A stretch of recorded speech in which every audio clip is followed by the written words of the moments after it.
yet, so let's go live on the Googles. Let's see, streaming. Okay. So, the last time I posted one of these was Tuning Japanese Live. Oh, nope, it wasn't. It was one before. Okay, but let me. A class. You should just mess with them. Not without Josh. 100% less Josh. Whoa. Oh, no, it wasn't. It was one before. Okay, but let me. Yep. You just have to hit the pause button on that so that way it doesn't play during it. Actually, I just turned the sound off. That works too. All right, so I'm going to post that. Andy, Bill, and see if it shows up. Make sure not Josh. Talk about anime and answer your question. How about? Let's see. Did my test come up? I saw your test. Your test is there. You are testy all over the place. Testes. 1, 2, 3. 1, 2, 3? Question mark. All right. So when we were doing the interview last night, could you hear me playing with my pocket knives? I couldn't. Okay, I was hoping it was quiet enough. I keep losing them and buying new ones and then finding the old ones, and now I have and then I forget I have one on me already, and then I grab the other one, and so I go to work with 3 knives on me. Oh my god.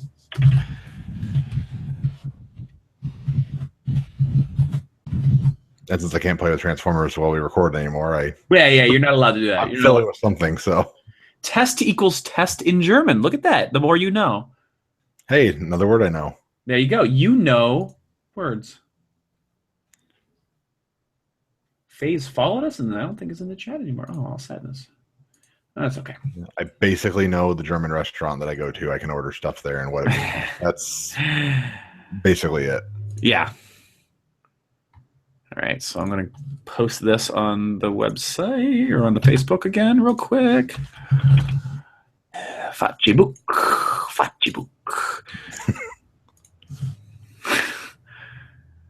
All right.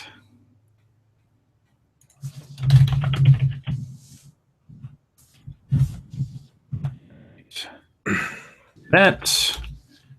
Do that. We're then done with that. Okay, cool. That's so cool. I'm going to have to. That was you. I'm going to mute that. Do you have what was your news story for this week that we didn't use last night? The new Mary Jane. Okay, cool. So we'll talk about that. I'll talk about Nuka World, and then we'll jump right into the episode. And hopefully, without Josh here, it'll be a shorter episode. That's the idea. Mm-hmm. I should have rebooted my modem before I did it. Started. Is it saved on your modem? No, my modem. I went to. Okay, your modem. Why did I say modem? I thought you meant hard drive for some reason. My brain did a weird thing. Should have rebooted I'm supposed to reboot it. Think you'll be okay? I'm sure I will. I mean, I've never had trouble with it. The biggest reason I got it was not upload download speeds. It was the data cap. Gotcha. I mean, unless you want to give me, well, I don't know how long it'll take to come back up. I'm not gonna fuck with it right now. Yeah, it's okay. I think we'll be all right. All right. So we've got our names, we've got our news, we've got our episode. You got your notes up? Yeah, notes are up. Sweet. All right. So let me. Yeah, whenever you're ready, we can just do this. Okay. I'm gonna arrange things just a little, so I can see what my screen looks like when I read. I don't want to cover it up. Is it possible to write that you both can read it? Yeah. Well, Bill will have the chat up as well, so we'll both have the running chat now. Yeah, I have my Kindle running. Yeah, it's on our own. Well, I could do. I think maybe what he's asking is maybe I could put it on the screen too. I don't know. I could put it. Actually, I wonder if I could. Let's try that, because I know I can pop out the chat, and I can also show chat as well. So I probably could run the popped out chat. Okay. And I probably could do this. I probably could shrink this down and go to add source, screen capture that. And nope, that's not going to screen capture. That's fine. Okay, no big deal. I will just do as I was doing. All right, so I'll move. Oop, shit. What is that? Get rid of that. Okay, so I'm going to move that there. Sweet. Okay. Are you ready? Well, since we're showing them off, I can at least do this, maybe. That's our dogs playing together earlier. Mm-hmm. Oh, you should probably talk again. Sorry. What? Oh, I have to talk to make my screen come up, don't I? Yep, that's not great to do screen to screen, but yep, that's Zeus and Abby playing. They were pretty damn adorable today. Before he realized he was over his head with playing with bigger dogs. Yeah, I know. My poor little 10-pound dog's like, oh my god. Yeah, he's like, he's passed out. He had way too much exercise today. Oh, she's crashed out too. I feel like he had a Joe Bluth moment where he was just like, I've made a terrible mistake. Yeah, exactly. Oh my gosh. All right. I'm ready. You ready? I am ready. Sweet. All right. So we're gonna do the countdown on the old hitting the record button. So it'll be 3, 2, 1, record. Okay. All right. So 3, 2, 1, record. All right, so at least they're synced up now, so we don't have to worry about that. All right, so Right. And it's coming in okay. Yep, I should be good. Cool. All right, let us go. Tuning Japanese, episode 21. Whose intro is it? Well, it's almost going to have to be yours if I'm reading the episode. I mean, that may not be right, but it's not right, but we'll go with it. All right. Welcome to Tuning Japanese, a podcast where 3 dudes in their 30s talk about anime. Which mean 2 dudes? Yeah. Should we? Let's introduce ourselves first, and then we'll address that, I suppose. I am the great Mexican anglerfish. My name is Andy.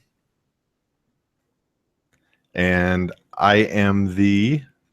I thought you were going to introduce me. Oh, is that how it works? I forgot how it works. That's how it usually works. All right. It's okay. I'll edit that out. Oh, shit. Does that mean we actually need Josh? Oh, damn. Well, I think. Do I do myself last? I usually you do everybody and do yourself. Okay. Last. Well, then I'll redo that. I'll redo that part again. Okay. He's a Himalayan giant anteater. It's Bill. Lock up your ants, folks. Wait, what? What? That I don't think it's that kind of it's not aunt. And I'm a Mexican anglerfish to the extreme. My name is Andy. And we are missing our long lost friend Josh, who is actually we are taking replacements. Send your resumes to tuningjapanese@gmail.com. Yep. Yeah, well, first of all, you'll notice we are live on Google this time again. No, we are not going to make this a normal thing. We are going to eventually get back down into the Tuning Japanese recording studio, but it just so happened that this was going to be the best way for it to work out with our schedules. We had something else going on Friday, more on that later at some point. But yeah, we're here, and Josh is not, because I think this episode killed him. It's possible. Either that or he just doesn't answer his text messages. I have a confession. Although I have watched this episode 3 times in my prep work, I could not bring myself to watch it yet again. Oh. Well, it's okay because I just watched it probably like 2 hours ago, so it's still fairly fresh in my brain. So we'll be able to really get into depth in this one. And because Josh is gone, being our head research guy, I had to take it upon myself to do the work of researcher, and in doing so, I used the best sort of research. I used a pop-up video on the DVD, so you'll get some actual real research yet again this episode. So if you like this episode, let us know, and we'll keep doing the pop-ups there. Yep, if you like this episode, send your resume to Tuning. Oh, there's our title. Send your resume. Before, what was that? He's gonna be so mad. Yeah, he will be. Before we get to our actual review, let's talk about some nerd news, shall we? We shall. Bill. Yes. Start us off with some nerd news. Well, this is angry entitled male nerd news. Oh, Lord. Now, let's be very clear. When you say angry entitled, male, white male, whatever news, even though we are white males, we are not part of that entitled group. No, we're not angry and entitled about. Exactly. All right. I want to make that very clear. All right, go ahead. So from the same douchebags that brought you the Ghostbusters controversy, the internet is now losing its mind about the casting of the new Mary Jane. Yes. And why are they losing their mind about this, Bill? Because she's African American, Hispanic. I'm not entirely sure, to be honest. I'm not familiar with the actress, honestly. I'm not either. I don't know anything about her. And her name is, I had this up last night because I thought we were going to do this last night. That's true. I can tell you her name is Zendaya, which is why I couldn't remember it. That's a cool name. Apparently she's like a Nickelodeon actress. Okay. There's some chops right there. And that's literally all I know. Yeah. I've seen one picture of her. I've seen a few since. So cast as Mary Jane. And so people are losing their minds obviously about it. People are pissed off mostly because Mary Jane, for those of you who, I mean, sure, most people who are watching this probably know enough about Spider-Man, have seen the Spider-Man movies, have read the Spider-Man comics to know that Mary Jane Watson is a redhead, a white redhead, a Caucasian redhead, and there are people who are already freaking out. So this is yet again another movie comes out where people freak out. We had this, like you said, with Ghostbusters. Yep. We had this with Star Wars, the newest Star Wars that came out. People freaked out because my God, there's a black Jedi. Well, then, Stormtrooper, I think. Oh yeah, well, Stormtrooper, yeah, whatever. I don't know my Star Wars. There's a female lead and a black Stormtrooper, and that God forbid. God forbid. I do agree on one tiny point. Mm-hmm. Mary Jane should be a redhead. Probably the dye her hair. Yeah, I mean, you totally could. Or even like do something subtle, like maybe do some like red tips or something. Like just pull it in there somehow, Well, it's a comic book universe. I mean, there's no reason that somebody of a non-Caucasian ethnicity can't have red hair in a universe where there are aliens and gods and giant green rage monsters whose pants don't fly off when he transforms. That's just to keep the. That's just way to keep. More. But there's way more things that strain the credibility of the universe. Right. Fair enough. Oh my God, a woman of color has red hair. Yeah, I mean, we are reviewing anime, so I mean, Hyatt has blue hair, so. Right. Well, Storm has white hair. That is true, like completely white hair. Yeah. So not a huge deal. I don't know. Yeah. Now the picture that's out, is that an actual cast photo or is that just a picture of the actress? I think that's just a picture of the actress. So I don't think that's in costume or anything of the sort. So there's still a possibility they could do that. Yeah, and in fact, I think they probably will. And like I said, I think give her red hair, dye it red, boom, done. There you go. So I wonder how long this. When does that movie come out? Do we know? Like, is it next year? I don't know. To be honest, I've sort of given up on Marvel movies. Not that they're terrible. I don't have quite the same zeal for them. You need to watch Winter Soldier. Winter Soldier was. I've seen Winter Soldier. Not Winter Soldier. Sorry, Civil War. I want to. I just never got around to it. It's worth it. I think it's definitely worth watching.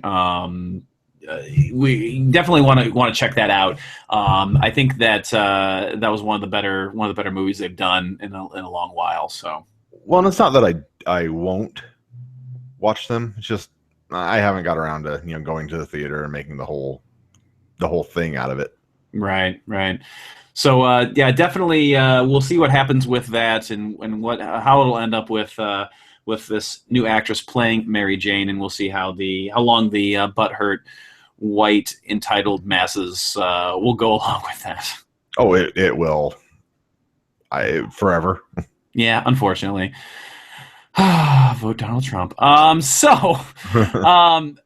news this week has to do with a video game, and it makes sense. We are live on Twitch today, since we're doing this over the old internets, and we're going to talk about one of our favorite topics on this show, one of our favorite games on this show.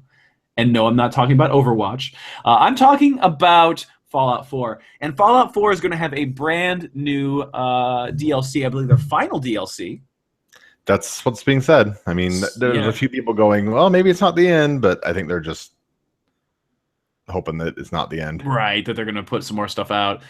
So the last DLC is going to be what kind of sounds like the equivalent of Far Harbor, where it's going to be a more kind of like story, I think, maybe driven DLC. But I mean, when I watched a trailer, I wasn't as sure though.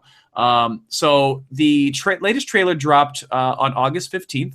The DLC comes out August 30th. And Nuka World is exactly kind of what it sounds like. It's a Disney World sort of thing, but using, obviously, in the Fallout universe, using Nuka-Cola as kind of the backdrop for everything within this like amusement park. I suppose maybe even instead of Disney World, maybe a little bit of Busch Gardens, because that was a beverage that. Yes, I guess that's probably a better comparison there. So if you haven't had a chance to go check out the video on YouTube, go check it out. There's actually some. Have you seen the video on YouTube yet for it? I haven't seen. I've seen a video. I don't know if it's the video we're talking about. I saw one. I think maybe the one I saw was just a teaser. Yeah, there was a teaser, and there was a whole kind of like full blown one where they show you a ton of stuff that's going to be in the DLC. We get a really good look at the theme park, which at first seems like it's lively, but then as they pan back, that you realize that the theme park is actually destroyed. Obviously, post-apocalyptic nuclear annihilation has gotten rid of most of the theme park.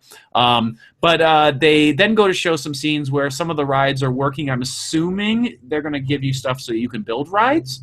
Yeah, I would assume that'd be your point, is that you can. I mean, what would be the point of doing that if not letting you actually build roller coasters or at least fix them? Mm-hmm. Yeah, exactly. Doing something along those lines. So they showed a lot, like actually the characters and stuff on the rides. There's some different roller coasters. They actually showed a first person view when you're riding on a roller coaster, and that was pretty cool. There is a Nuka-Cola armor for the mech suits, for the power armor.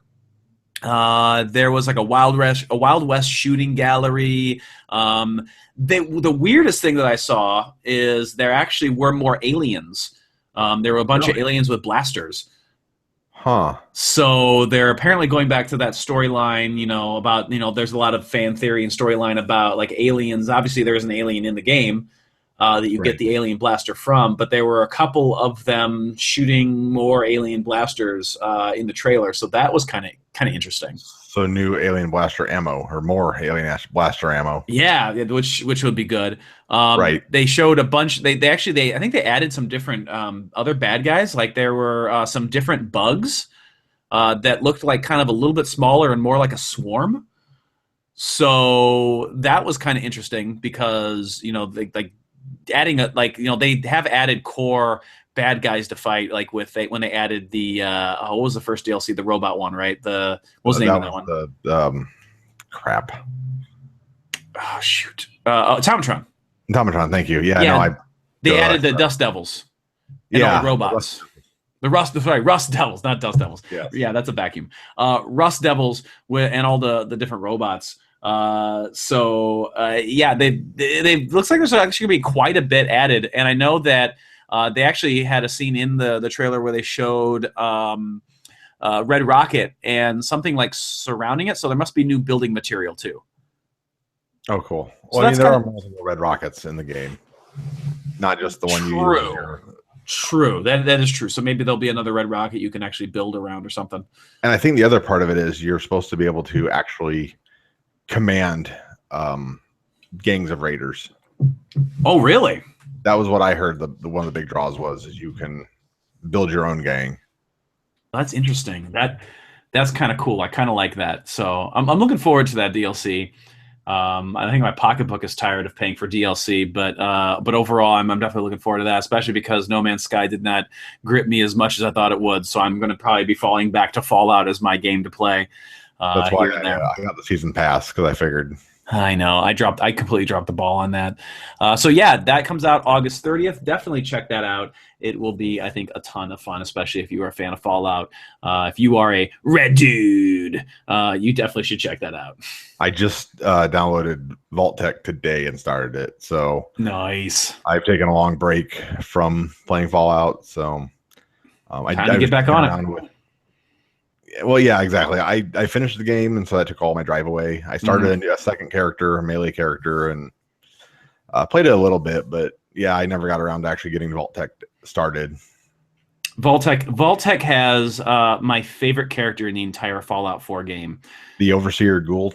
No, I hate her. I killed her. Oh, that's all as far as I've got. I built her a Okay. desk. Like that's literally as far as I got. So, I mean, you know the premise, right? Like that you can do like experiments on Yeah, yeah. So like early on in the game, she's like, we need people to experiment on. So like people show up like candidates, and the last of the candidates that show up is my absolute favorite Fallout 4 character.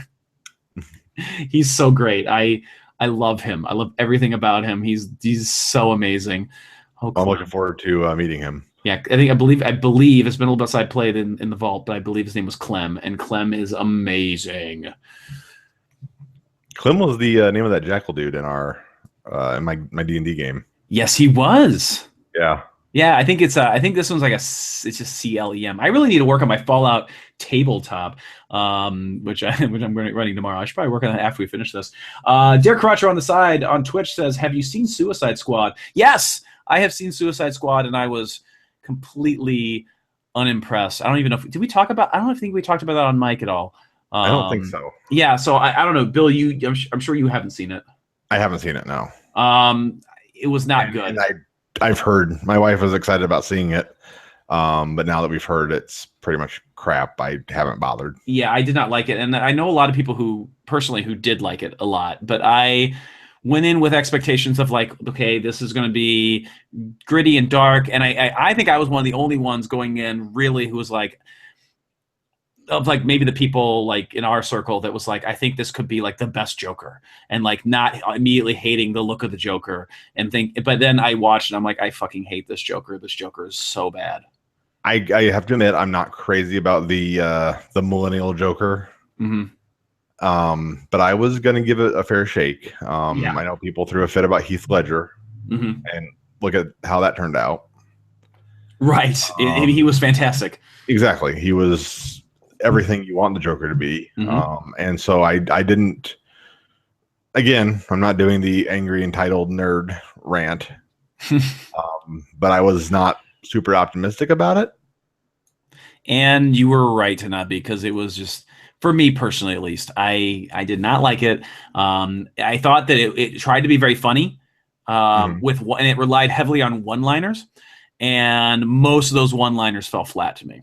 Typical Will Smith movie. Yeah, now to be fair, Will Smith was actually pretty good in it. I liked Will Smith and his character.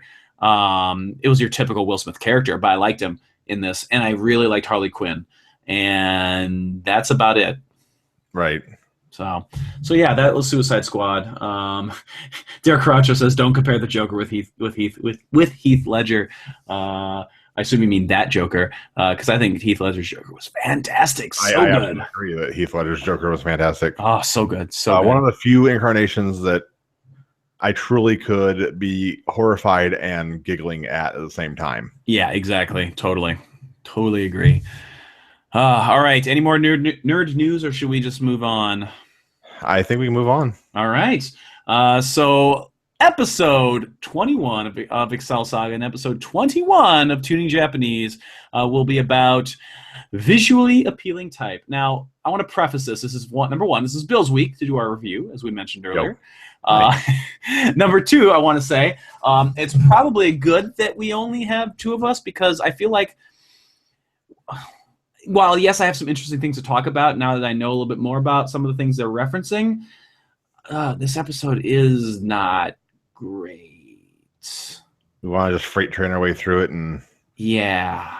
And I feel if we had three of us, we would take a little longer than is necessary for this episode. I don't think it deserves it. Although, as I will say again, I think this episode is a little bit better than I initially thought it was. But we'll get there when we get to the final kind of review. So, Bill, Yes. take it away. Episode 21, visually appealing type. All right. We open with a bolt of energy that streaks towards Earth in a stadium. Koshi Ricto. I fuck that up every time. I know you do. It's really funny. Sings his permission to turn Excel Saga into a rock anime. Yeah. Sorry. The Shrieking Comet strikes the stadium and rises away to reveal that it was a stamp of permission. Yes, we get a rock concert and Koshi and rock animes and explosions and stamps. It starts off good. Dokenhein's coffee. Yeah. Do you like coffee? Oh, goodness. We can't start quoting Death Clock. We'll be here all night. We will be here all night. After the theme, we cut to a theme song. After the theme, we cut to a huge navy that is being approached by an insanely fast yacht. Anime pretty boy in a Final Fantasy leftover costume stands Titanic style at the bow. Oh, it's so true. He has the most dramatic entrance. Right? Super dramatic. And dumb outfit. Yeah, we'll talk about that. That is saying a lot for the show, honestly, because there's a lot of dumb outfits, a lot of shoulder pads, and you would think that you couldn't get any worse. But hey, here's my question. There are several shots of Key. The character's name is Key, as we'll find out. There are several shots of him where you can see behind him, and he's wearing. You can see like a weird little like thong thing. Is his ass bare? And it's just like the front of his pants. Kind of how I took it, but I don't know for sure. I don't know either. I was really confused by his outfit. Like he just had chaps on. Yeah, like he had like chaps, and like he has this like weird like BDSM like harness or something with like a cross on it. I don't know. Oh my god! What? Bill, he had a cross on his chest. Maybe. I think that just blew my mind. I think that is a reference to his organization. Maybe. Possibly. I don't know. That because I just said a cross, and that's anyway. Sorry. Go ahead, continue on. 1 second. Sorry. Oh, you're good. Hyatt and Excel hail Il Palazzo, but he can't see Excel because she is tiny. Oh, she is so teeny tiny, but why? Well, she says they failed the task to find a Mexican anglerfish, a Himalayan giant anteater, and his shy childhood friend with glasses and big boobs. Those things do not exist in the world, non-existent in the original work. And they weren't in the last episode at all either, right? No. What was episode 20? That wasn't the Menchie's episode number 2, right? That was episode 19, I think. I delete these after I get done. So fair enough. I was trying to think. Because 20 was a recap. Yeah. 20 was a recap. That's because we were going to do things that were things with right. That. So actually, honestly, that could be technically a reference to episode 19, where Hyatt and Excel were put on like a wild goose chase for a whole bunch of shit. Right. So there we go. So again, our whole idea of her recapping the last episode still continues on. All right. So apparently that stuff didn't get the permission from Koshi Ricto. That's why they couldn't do it. Yeah, exactly. Anyway, she scaled down to 1/44th scale to express her regret. I love that. That's so random. And a tiny string opens the tiny trap door, and we get a tiny arg from Excel, and we get a tiny plunk. Now that was a good bit. I laughed at that. That was really well done. Anyway, Lord Shithead takes some blame for this once.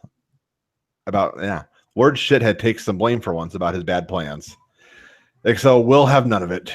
He says that he was contacted by Across HQ again. I thought they were it. Pretty Boy is the messenger from HQ. He's late. His name is Key. He is a key. And he wants Excel to be his keyhole. Yeah, that was dirty. Now we're up to speed. Now we are. Can you perhaps be my keyhole? He says. That's just so creepy and gross and wrong.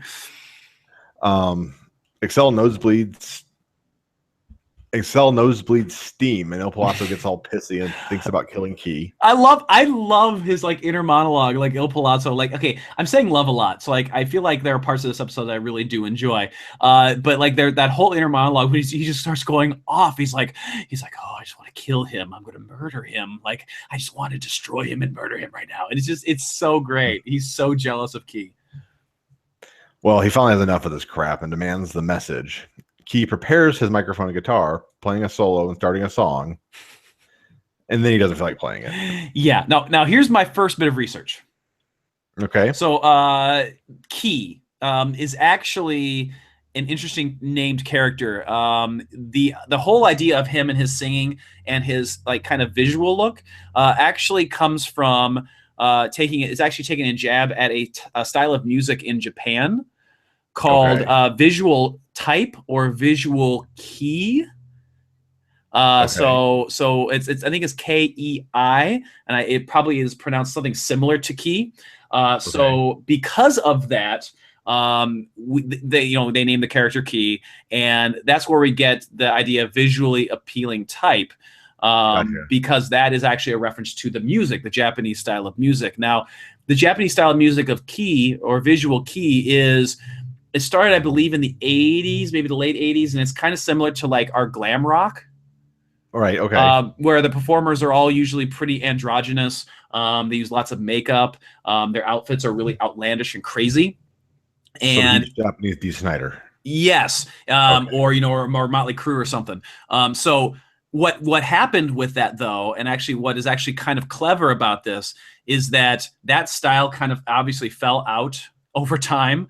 But it still persisted. People still use that style of music, and the later musicians in that genre, especially in the late '90s and the early 2000s, were often mocked for not having the same type of soul to create that type of music. That they were just going for the visual look, but not actually the sound or the feel of it, which goes along with exactly what Key says in the episode when he says, I've lost my soul to do this. So it's actually a very smart, leveled kind of critique of a complete Japanese style of music.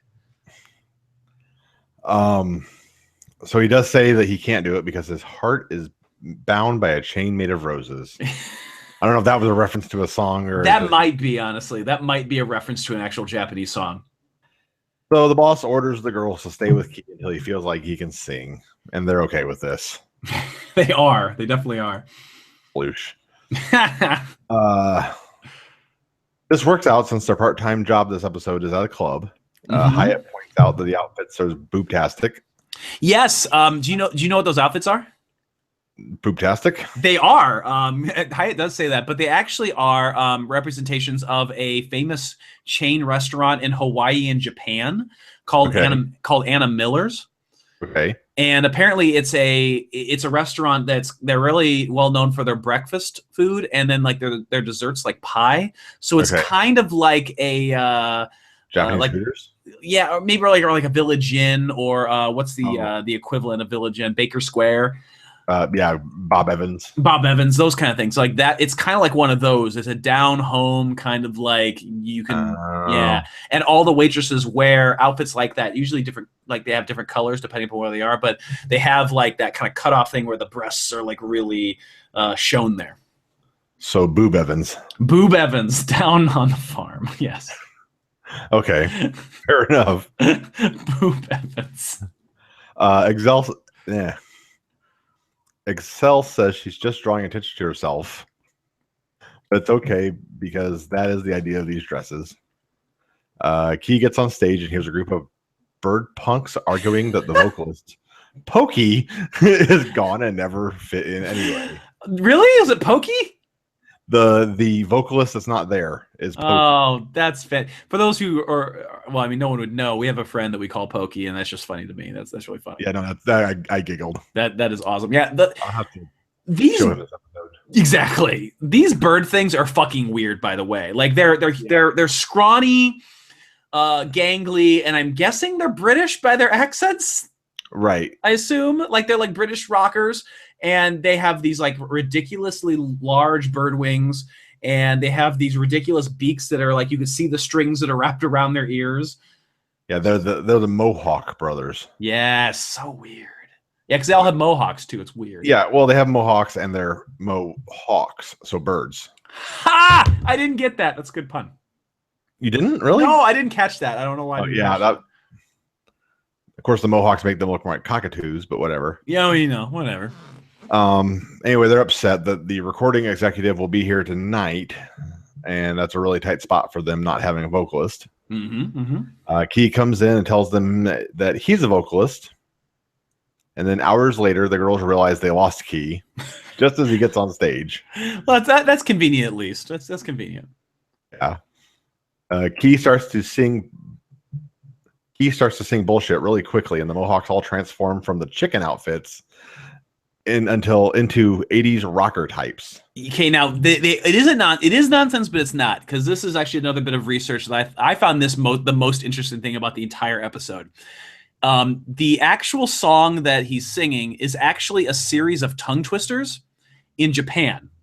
Okay. And in the English version, they actually translate it directly as it would be. And if you listen to the actual lyrics and what he's saying in English, they don't really sound like tongue twisters. But I have all of the translations of some of the lines, and I'm going to read a couple of them so you can see how they would be tongue twisters in Japan.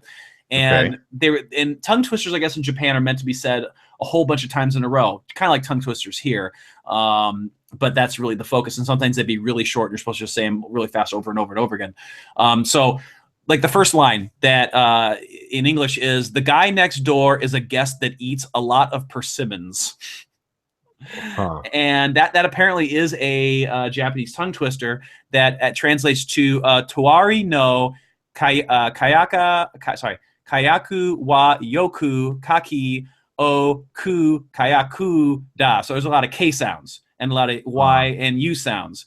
So that's why there's a tongue twister. The next thing he says is Tokyo Patent Office, which translates to Tokyo Kayoka Kaioku.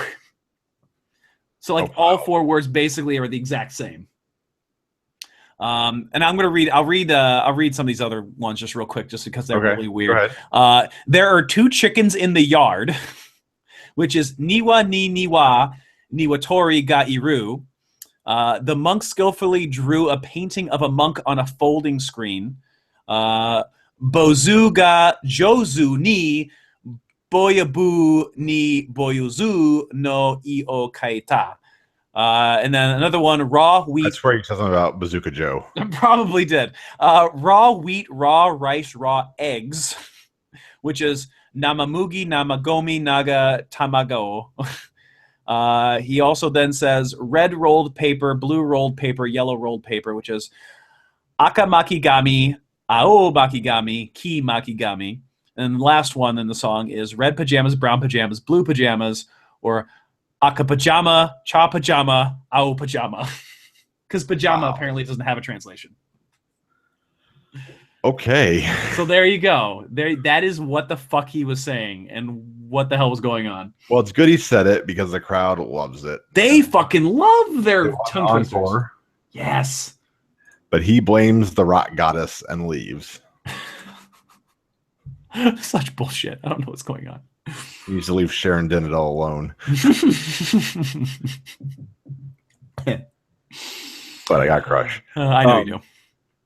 After a commercial break, we are with Nabashin 1, 2, and 3. Yes. Contemplating how to save Pedro's wife and Miss Will. Mm-hmm.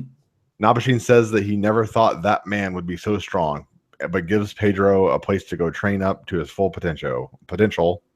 Nobby's hole. Yes, which by the way is dirty as fuck. But number two is actually paying homage to Tiger's Hole, which is don't giggle, which was a training center in the anime Tiger Mask. That is a really dangerous thing to do. I guess it's good training. Yeah, don't do that. Bad idea. I mean, you might be the most badass monk ever. I don't know. Right. Well, I think Tiger Mask was a wrestler. Oh, yeah, I think you're right, too. Yeah, because there was a real Tiger Mask wrestler. That's right. Sandora is all about going and getting trained up together. He's all about Nabi's Hole. Right. So Where's Shioji? Sorry. So back at the club, Sabbat or Sabat. Yes. Club Sabat or Sabbat, yes. So they're not at Club Camarilla. Yeah, no, not yeah. There's a deep cut joke. I like that one. That was good. Key is speaking to a woman, I assume is the producer. I imagine the manager, producer, whatever. Yep. He said that he's just helping the Mohawks out, but the producer wants him. The Mohawks show up and they're all pissed about this. Oh yeah. Another screen painting. Yes, we get that a lot in this anime. Yeah. That's. I mean, I like that painting too. I actually have it hanging in my basement, but they get back off a little, and then they all melt the goo. Yeah.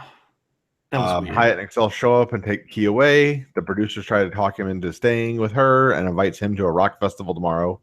No one else present is invited. Yeah. You know what? Very definitively. You know what I noticed in this scene?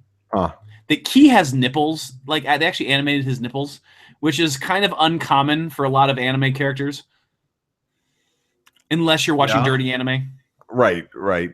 So is that because of the whole like androgyny thing? Is that you think that's why they drew the nipples?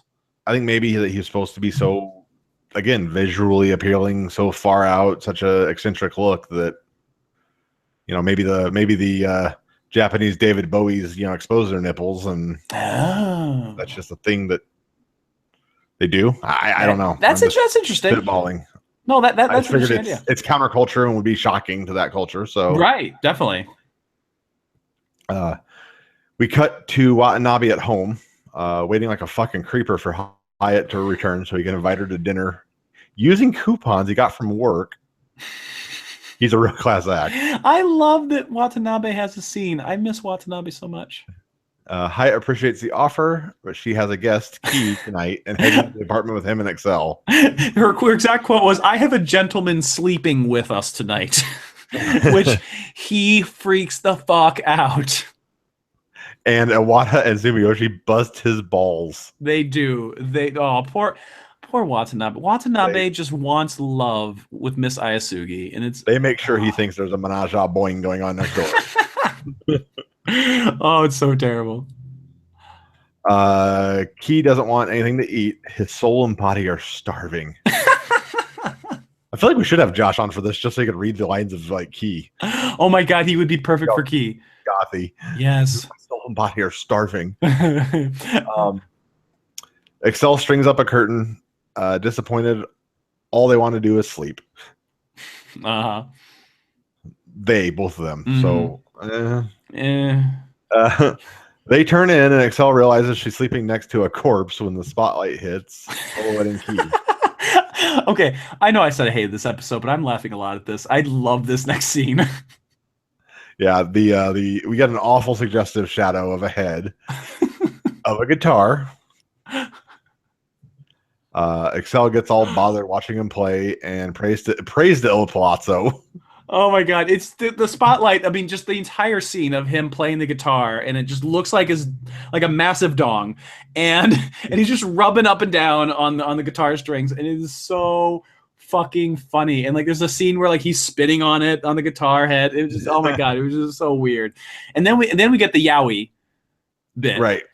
But she actually praised Il Palazzo. She did. But yeah, then she has that naughty dream. Yeah. There's of Key and Il Palazzo. Yeah, rolling around in a field. Yeah, you get your typical yaoi sort of like scene of like one guy laying on top of the other guy and like touching their faces yeah. And so her solution to this is to run headlong into a brick wall, which I'm sure you were okay with. I mean, it works. It will get the thoughts out of your head and get you to sleep. It definitely will. Meanwhile, Watanabe is doing the glass on the wall trick because he's a fucking creeper. Yeah. And he's yelling and screaming, and he just looks dejected. Oh, I feel so bad for him. I love Watanabe. Oh, he just gets his balls busted constantly this episode. I know. Poor guy. Poor. Like, there's a really like a couple scenes with him where like the animation is really good. Where like he just looks like a desiccated corpse. Like he's just drained of all life and energy. It's so great. Key talks to Minchi and leaves for the stage. Excel wakes up in the morning, upset he's missing. Hyatt suggests they went to the rock festival. Yes. Il Palazzo tinkers half-assed playing. Mm-hmm. And then Key approaches the producer at the rock festival, and he gets on stage to thrash, and finally he's going to deliver his message. Yes, we finally are going to get our message to Il Palazzo. Which amounts to you're screwing around and taking too long with half-assed plans. Mm-hmm. Basically, and Il Palazzo is not pleased by this. He just machine gun murders the TV. He does, which I'm glad Excel wasn't there at the time, or Hyatt, because that would have been them. Right? Yes. The girls talk about this failure and hope he will be in a good mood. Mm-hmm. They report they lost the messenger. He threatens them with the machine gun. And I want to talk about this scene a little bit because the ending was probably pretty weird to you. You probably didn't understand the ending at all. Yeah, I know that he's on his boat. He pulled out ocarina. And then we go to last passionate time. Yep. He's going to play the closing theme. There is that. And that wasn't even the part I was going to talk about. I forgot about that. But there was a part even right before that where we get to the closing theme where when you had said that they're going to go report that, like, hey, we got the message or whatever. And they're walking down a hallway, and Hyatt is holding a bronze bell, like this giant bronze bell, which is actually the Dotaku, which is an ancient Japanese bronze bell, which actually is, which this bit I knew, I didn't have to look up. There actually is a Pokemon named after this type of bell called Bronzong in, I can't remember which Pokemon game that came out. It might have been, I don't know, one of the middle games they made it. It's like an ancient, well-known cultural thing, kind of like what's the bell, like the Liberty Bell, kind of in a way. Okay. So when they go and they face El Palazzo, at the very end, before we get Keys on the ocarina being all like Link, we get Hyatt randomly talking like a different character. Yeah. And what's going on there, and it makes more sense in the Japanese version than it does the American version. In the Japanese version, the actress who played Hyatt also played the character Ruri from Martian Successor Nadesco, which is an anime I love, and it's an anime that was also done by ADV around the exact same time. So she starts saying some lines that are similar in the Japanese version for Nadesco, and the bell that she's holding is actually a reference to the ship's computer on Nadesco, which the name for the computer translated roughly to heavy bell. Okay. So that was what the hell was going on there. Like, why is she holding this bell? It's all one big inside joke to kind of promote probably Martian Successor Nadesco. And I still barely got it. Yeah, and it was one of those things that I wouldn't have got without doing a little bit of the research, because of the fact that the English version did it so weird. They didn't really, the reference would have been really clear for the Japanese audience, because both of those two characters, like Ruri was a character that was probably a lot of people's favorite character from that anime. So that connection to the voice actresses would have been really clear. Huh. Yeah. So yeah, then we go to Menshi's theme and we're done with that episode, and we're only 40 minutes into our review. Wow. Wow. It's amazing what happens when we only have two of us. I'm going to be nice to say that. Okay. Right. Focused. Yeah, we're more focused. So let's go to our wrap up like we usually do. Bill, you reviewed it. Do you want to go first? Or do you want me to go first? I can go first. Go ahead. What are your overall kind of impressions of this episode? My overall impression was that this was my least favorite episode, period. Okay. However, I know you felt that way, and now you don't. I don't. It's definitely nowhere near even my middle. It's still on very, very low on my list, but listening back, there were a lot of things that I did laugh at. And I think maybe this is indicative of the entire series. Okay. In that maybe it's not so much that it's bad, but we, or me, don't understand it. Because as we're going in depth, as we're thinking about it, as we're talking about it, I'm finding myself warming to Excel a little bit. Really? And I feel like that's kind of how this episode happens. Like, you learned a little bit about what the hell they're trying to do, and you warm to it a little bit. Right. Just like I'm learning what they're trying to do, and even you explaining some of this episode, and I'm starting to warm a little more than I was. Okay, interesting. I'm really thinking that the biggest thing about Excel is it doesn't translate well. I think No. it's so rooted Hmm. in Japanese culture that anybody who's not native to that culture or really steeped in it, Hmm. I just don't think you get it. I don't think you have any clue what's happening or why. Yeah, I would agree with you. I think that there's a lot. I mean, there we've talked about a lot of those references. Not even just the anime references, because the anime references is I think is only one level of it. Think back to like episode 3 when you have like references to Galaxy Express 39 and Maytel. An anime fan, a lot of anime fans will get that joke. Maybe some of the more like the one we just talked about with the ship and the character of Ruri from Martian Successor Nadesco. Not everyone's going to get that. But then there's even a more difficult level, like you I just didn't said. even know I wasn't getting something. Right. And that's the problem with, I think, with this anime is that if you don't have that knowledge, it's really hard to fully enjoy it. I don't remember her saying weird lines. I don't remember her carrying a bell. To me, I mean, it must have just been, yep, there's more random ass shit. So right over it. Yeah, exactly. And that cultural stuff, like the bell, like Sadahara O and the baseball thing, right? And Yeah, Koshien. If you don't know those things, you're missing so much of it. right. So yeah, looking at the episode overall and talking about kind of my overall feelings of this particular episode, I would have to say that it's not my favorite. It's still going to be pretty low on my list overall. But going back and doing the research, and then also there were some funny parts, that I think brought it out of the gutter. But yeah, I can understand why you wouldn't like the episode. I can understand why it would be frustrating Yeah. to have all these things that are dependent upon this knowledge. And again, I think that's me and the series in general is that there's so much Mm-hmm. that's frustrating because I have no clue what's happening. Yeah, it's not And I can just either telling a write it off story. as random bullshit, or I can, just accept I don't understand it. But either way, it doesn't do me any good. Right.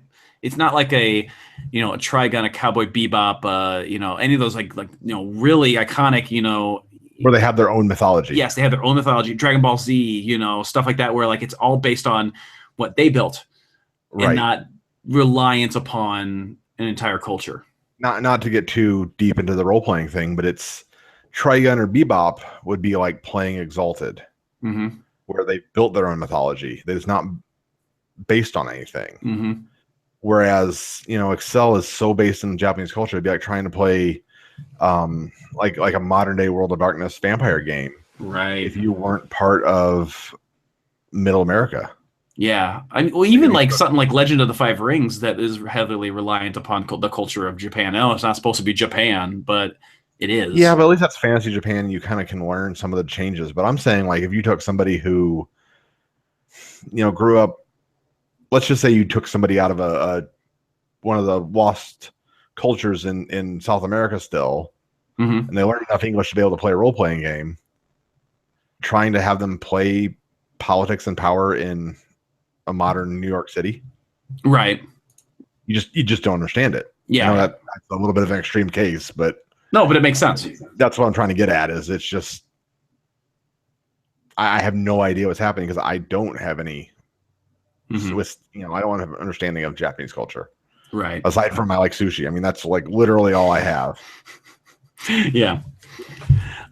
So yeah, that's kind of my overall thoughts. Liked it a lot more than I thought I did originally with the research, but still not a great episode overall. Right. All right, so I think that is about it. So we have another episode next week coming up. We'll see if Josh returns or if we get any good resumes. We'll go with that. Give me 1 second. I'm gonna cut this part out. I need to search for what the episode title is. Episode list, just so I could say it. I forgot to look it up. Yeah, it's one of Josh's favorites, Invasion Mother. Okay. Yeah, so next. You hear that title 400 times. I know, right? Anywho, well, so thank you so much for joining us here on Tuning Japanese, and thank you for the people that showed up on our Twitch stream. We very much appreciate that. We will be back next week with episode 22 of Excel Saga, Invasion Mother. And that leaves only, I think that's 5 episodes left, and then we're done with the anime, and we're going to move on to something else. So we are just a little over a month away. Thank you once again for watching. Thank you once again for listening. This has been Tuning Japanese, a podcast where two dudes in their 30s, 2 dudes and a pile of resumes, talk about anime. Once again, I am the great Mexican anglerfish. My name is Andy. And I am the giant Himalayan anteater, Bill. And we will see you next time. Later. Laters. Out. All right, hit and stop. All right. Okay, so I need to have something I can shout at the end of the episode like that. I did that for a little while in the rundown. I know you did. Well, Josh does it. He's always like, bye-bye. Bye-bye. So, okay, file, export audio. Yay. This will be easy to edit. Oh, my God. This will be so simple. I cannot wait to do this one. So this is what you intended to be in the first place. Yeah, like the only thing I can think of is just making sure to go through and listen to your audio just to make sure there's not a lot of like background reverberation, if any. Hopefully not. And then I turned everything way down. Okay, so that hopefully that'll help a lot. Sweet. This was episode 21, right? Yep. So Bill Excel 21. Save. Saved. Okay. Okay, man. Okay, man. All right, I'm going to save mine in a minute. Mine's still scrubbing the background. Oh, and you want to just, I don't know if you want to try to email that to me, however you did it last time. I can't remember how you did it last time. I think we used Dropbox or Google Drive. Try one of those to just see if you can send it to me. I remember how he did that. I may have to have you walk me through that. Okay, let's see You how. sent me a link, didn't you? What's that? I think you sent me a link, didn't you? I don't remember. I don't think I did. Try just going in your Gmail and putting in tuningjapanese@gmail.com and try to attach it. And what will happen is if it's too big, it'll automatically put it into Drive. Okay. And it will automatically share that Drive file with me. Let me see. Because usually I use I don't use Gmail itself. I use Thunderbird. Oh, okay. You might be able to do that too. I'm in Gmail right now for this, so it shouldn't be too big for me to. Okay, cool. Be able to get to it. Gmail. Yeah, I'm glad we specified that. No, I'm not saying it's bad. I'm saying there are other people that are being entitled whiny, fat white nerds. Exactly. Because that's last night I think we had to specify that a little bit too. Yeah, we did. We had to make sure. Like, no. Yeah, it's like we're not. Like, I'm totally cool with it. It's. Yeah, it's not what you think. Yeah. It's not what you think. Not me being obnoxious about it. There are people being obnoxious about it. I don't agree with them. I am making fun of them. Absolutely. So I got one more follower tonight. Sweet. I'm up to 75 followers on Twitch. It's not terrible. I guess if it was a short episode, we could open it up for Q&A. Yeah, I think everyone's kind of dropped out. Fair enough. At one point, I know. At one point, we had 7 watchers. That was pretty good. Then it quickly dropped down. So some people must have popped in and then ran away. Ran far, far away. There we go. Compose. To join. Lemon Nerdboy? Do tuningjapanese@gmail.com. Tuning, okay. Okay. I can't remember what we're going to use. Yeah, we use that one. Bill. All right. Bill 21. YouTube's and Google. I'm going to stop the broadcast there. We'll still be on Twitch, but I'm going to stop the broadcast on there. So.